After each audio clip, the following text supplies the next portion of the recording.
I had 3 pets pampered and impossibly sleek. My rich friend was obsessed with them, always joking. Your little darlings are so gorgeous and well-behaved. Why don't you just sell them to me? Name your price. I never took her seriously, but then the floating text appeared above her head. When is this cannon fodder going to die? If you can't care for them, don't keep them. Our male leads are starving on her cheap food. It's heartbreaking. They wouldn't even bother with her if they didn't need her for their transformation. Soon. The cannon fodder has a brain tumor and no money for treatment. She's going to die any minute now. Once she's gone, the 3 male leads can go home with the female lead and start their happily ever after.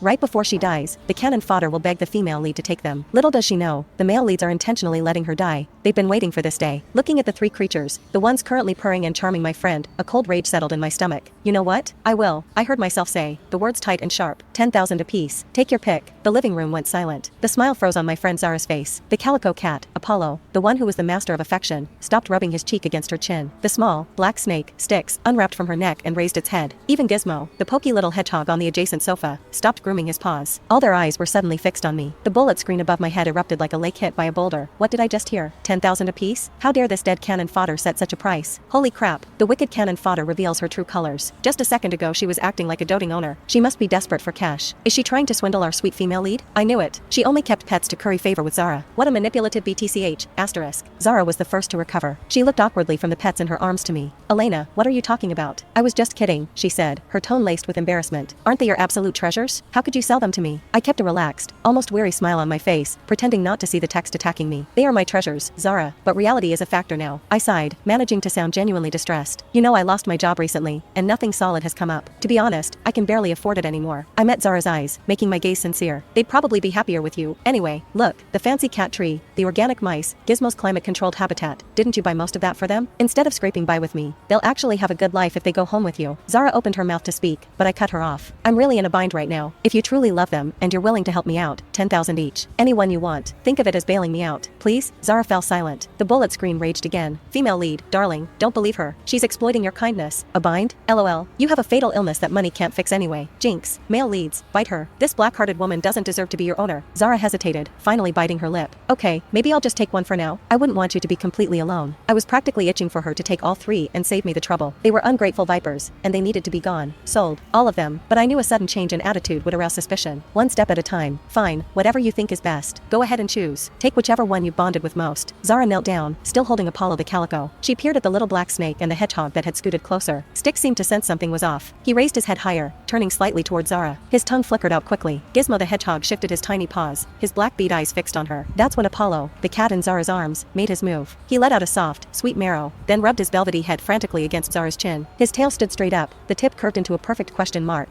and he began to knead